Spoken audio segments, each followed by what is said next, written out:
Et voilà, bonjour toutes et à tous, vous êtes bien sur MC.News TV.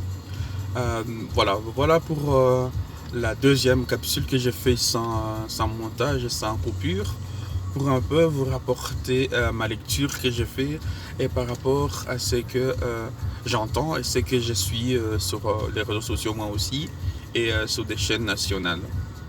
Ma réflexion se porte sur le comportement ou sur le dire du Premier ministre français, Edouard, quand il déclare que nous devrons faire avec le coronavirus ou le Covid-19. C'est vrai. Mais moi, je me pose la question un peu critique, un peu analyse. Euh, Est-ce qu'on doit faire de la même façon quand on nous communiquait sur le sida? Est-ce que nous devons faire attention de la même manière dont on s'est comporté pendant plus de 30 ans, 50 ans pour ceux qui sont à partir dès le début du sida? Est-ce qu'on doit se comporter de la même manière? Parce que si les mémoires sont encore vraies et fraîches, euh, on nous disait déjà à l'époque qu'on devrait vivre avec le sida. Oui, aujourd'hui, ceux qui sont considérés, ceux qui sont concernés vivent avec le sida puisque manque de vaccins, manque de médicaments et manque de plusieurs choses et manque de volonté usines pharmaceutiques, manque de toutes ces volontés-là. Le Premier ministre donc français prend le micro, caméra branchée, projecteur sur lui, il déclare que, chères Françaises, Français, nous devons vivre avec cette épidémie. Nous devons vivre avec cette pandémie. Nous devrons vivre avec cette maladie. Alors que de l'autre côté, la communauté africaine, pas la communauté africaine officielle, mais de personnes lambda comme moi, monsieur, madame, tout le monde, savent comment s'en débarrasser. Mais seulement la question qui se pose est que personne ne va interroger du fait que tous les Africains, tous les Noirs, clament haut et fort, pensent connaître comment ça marche. Aucun médecin, aucun laboratoire ne s'est démarqué pour dire voilà, il parle, on va tester ceci. Le méthode d'inhalation, personne n'en parle. Mais si tu dis cela et que tu le dénonces, tu seras pris pour cible et pour chasser. Donc ma question est, est-ce que nous devrons encore faire attention comme on a fait attention avec les gens qui sont malheureusement touchés par le VIH? Je rappelle encore une fois que au début du sida, il y avait aussi des noms. Il y avait des noms qui se disaient sur le VIH. Au départ, au départ du sida, on disait c'est du sida. Tu as été diagnostiqué du sida, de maladie sida, donc tu es sida. Au fur et à mesure, le sida a fini par porter son nom scientifique, le VIH. Le VIH. Au fur et à mesure, le sida a fini par porter son nom scientifique, le VIH. Donc, tout comme aujourd'hui, ce coronavirus, au début du lancement, au début de quelques de différentes en tout cas, personnes touchées par le coronavirus, ça s'appelait coronavirus. Quelques semaines après, l'Italie soit touchée, après que ici notre pays soit touché, ici la Belgique en tout cas, c'est là que les scientifiques, encore une fois, se sont annoncés et ont donné le nom Covid-19 à cette pandémie. Est-ce que on peut compter sur cette similitude du fait que au départ on donne un nom normal, coronavirus, ou on doit garder en tête du fait que ça s'appelle désormais Covid-19. D'ailleurs, il y a une chanson qui passe sur notre chaîne commerciale ici chez nous en Belgique, qui dit Corona n'est pas grand, mais il est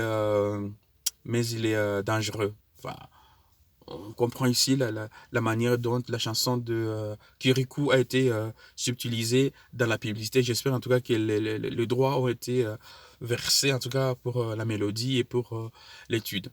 Voilà MC.News TV, ma lecture aujourd'hui que je pose et que j'interpelle en tout cas pour savoir est-ce que nous devrons nous aussi nous comporter comme à l'époque. C'est-à-dire que ceux qui ont presque mon âge, on fait attention. On n'a pas eu de sorties en désordre. Certains sont sortis couverts, d'autres sont partis de cette infection qui est le VIH. Le VIH, aujourd'hui, oui, VIH. Il y a des termes qui dérangent.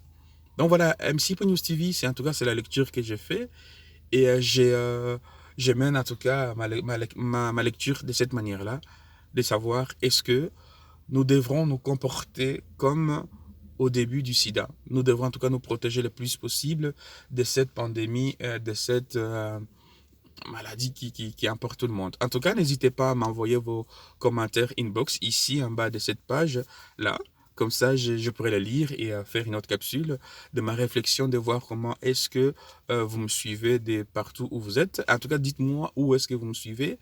Si vous me suivez depuis votre pharmacie ou si vous me suivez depuis votre laboratoire, dites-moi dans quel laboratoire vous me suivez. Et s'il faut, je passerai pour vous demander, que vous me répondez peut-être à vive allure et direct. Merci beaucoup à tonton Bill qui continue en tout cas à nous créer des petits problèmes comme ça, que ce soit informatique et maintenant sous le point de vaccin. Mais bon voilà, il s'avère que nous aussi, on est maintenant réveillés, la population est réveillée et que ce n'est plus de ça qu'on va parler dans 20 ans. Voilà, chers internautes, continuez à partager donc mes vidéos de là où vous êtes. Je vous souhaite en tout cas de passer une très bonne après-midi. Faites attention. Et demain, je vous fais notre réflexion sur une éventualité quand on sortira du Covid-19. Comment est-ce qu'il faudra se comporter? Il faudra juste savoir que c'est une réalité, c'est une infection, c'est une maladie qui peut tuer, qui va tuer en fait, qui tue au même degré que le sida. Donc c'est une maladie qui va devoir tuer et qui tue si on ne fait pas attention, si on ne sort pas couvert. En fait, peut-être nos dirigeants n'ont pas la force de le dire, elle sera traitée de la même manière que le VIH, le VIH. Mais voilà, je pense qu'on doit devoir se comporter.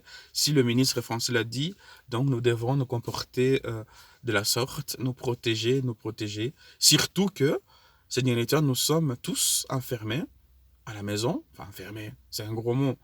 Vous allez me dire pourquoi tu es sorti alors, mais du fait que nous sommes en confinement, nos corps, la charpente n'est pas en mouvement, n'est pas en activité.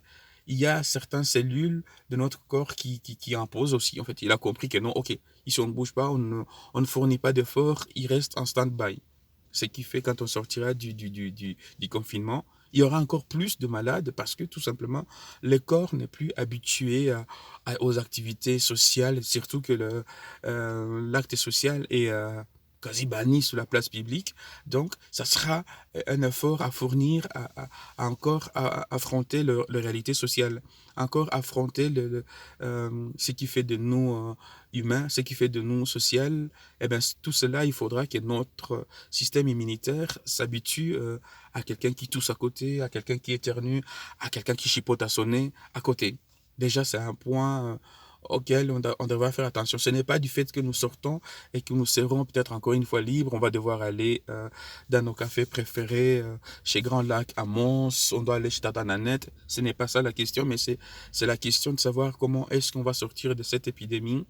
Moi, je conseille en tout cas aux auditeurs de MC.News TV, quand ils sortiront de chez eux librement pour rentrer à 20h, 22h, d'autres pas rentrer du tout, de se dire, voilà, je sors avec un masque. C'est pour me protéger justement de ne pas faire agresser ma voie respiratoire. Déjà parce qu'il y a notre système respiratoire n'a pas été exposé justement à cet échange de notre air à part, celui de la maison, celui des moisissures dans nos domiciles. Voilà, chers internautes, chers abonnés, la réflexion du MC.News TV pousse à réfléchir, pousse à la réflexion. Merci de continuer à partager mes vidéos. Il y a d'autres vidéos qui sont sur YouTube et sur Facebook de MC.News TV où j'amène des sujets à thème.